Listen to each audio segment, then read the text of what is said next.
welcome to the Language Journaling and Diary Starter Pack.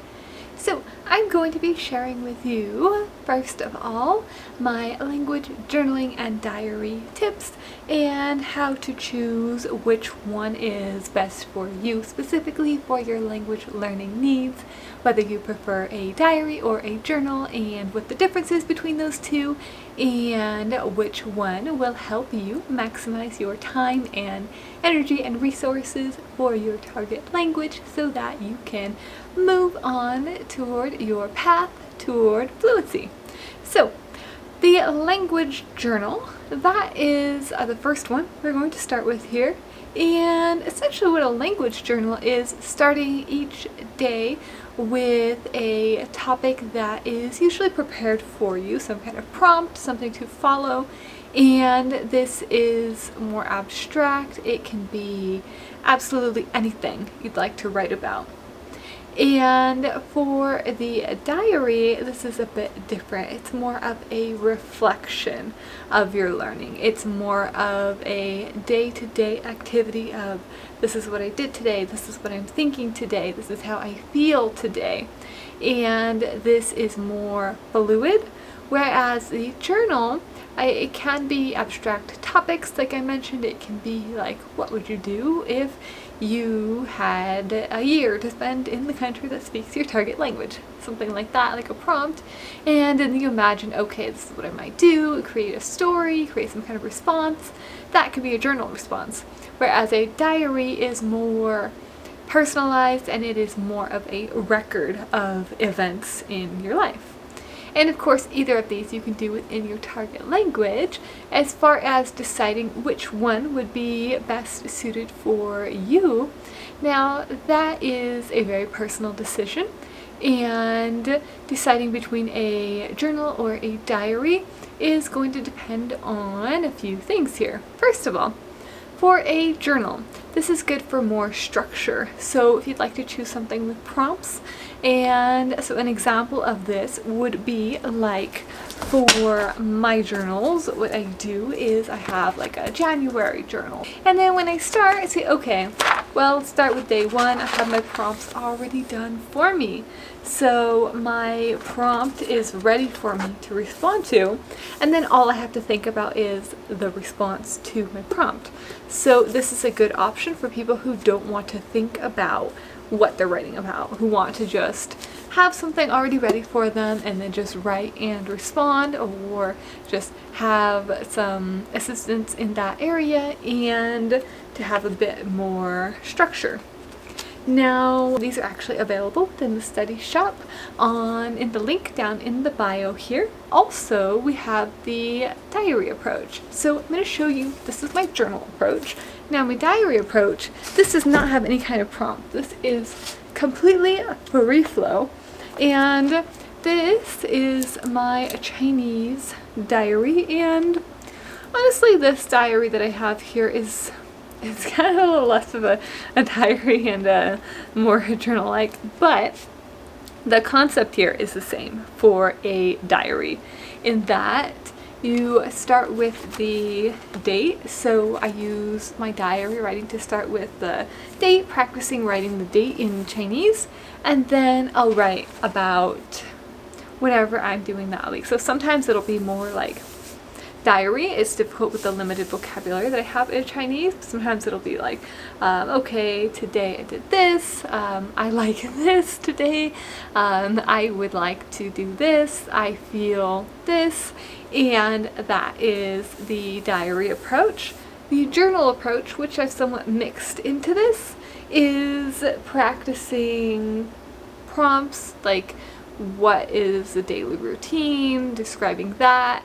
What time would I prefer to go do something? What anything I'm doing that is more just practice, rewriting some of my notes. Sometimes I'll do that in here as well. Ultimately, it does not matter which one you choose, whether you choose diary or journal or even what you call it. What matters is that you are practicing daily for either one. And it doesn't matter how much you write. So if you look here, you see some of them, like this one is tiny. This is only a few lines here. This one's quite a bit more. This one is, see, half a page, like a third of a page, maybe 2/3. And then I have some that continue for more than a page somewhere. This yellow one here. So this one is more than a page. And this is, I'm writing vocabulary here. And this is my practice. And this is moving me forward.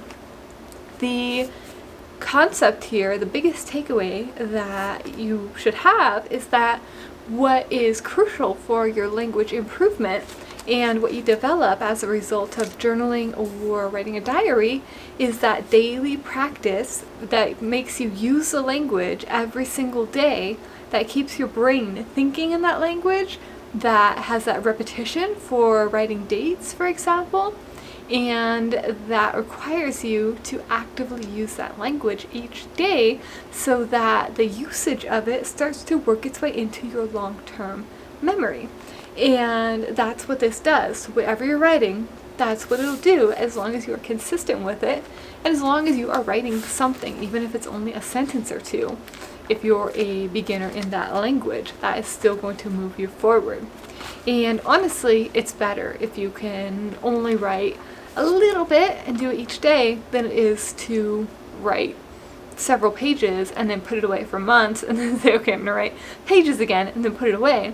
It's going to do much more for you to just write 2 or 3 sentences every single day, and then you have a compilation eventually of all of your writing, and then you have the progress that has been gradually added into your brain, and you'll begin to see a difference in your ability to speak that language as well as a result of writing, because your brain has practiced now processing the language, creating sentences, and it alleviates that stress that you have when you're speaking of needing to formulate the ideas, the sentences on the spot, because now instead you have practice writing where you can stop and think, you can look up words, you can translate, you can do anything you need. So, should you choose a journal or a diary?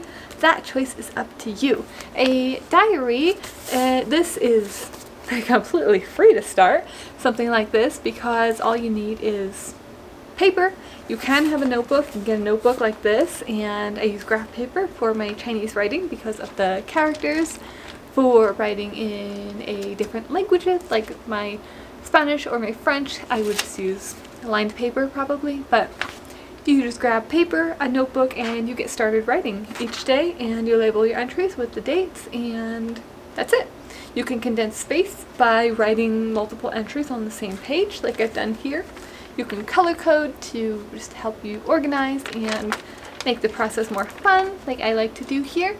And that's all there is to it for the diary approach. For the journal approach, so the journal approach, there are any number of ways you can get prompts for journaling. You can just go and Google journaling prompts and I'm sure you'll find some that'll pop up. There is also 365 days of language journaling available in that link down in the bio here. And those are all of the prompts that I created, I invented, and for every single month. So January, February, March, April, all the way through. They're all done for you. So, should you decide that you would like to have prompts that are done for you that you can dive straight into, those are available to you as well. And that is it for journaling and a language diary. And that's how you can choose between the two. Of course, if you have any questions, feel free to let me know down below in the comments, because I will be reading and responding to each and every one of those. And make sure to come back next Tuesday at 7 a.m. Pacific Standard Time for the next video and blog post. Remember that this video, this topic, is continued on the blog, which is also linked down below in the description. And there is the rest of this lesson, this topic, on the blog. Alright, I'll see you guys back here next Tuesday with another video. Bye guys!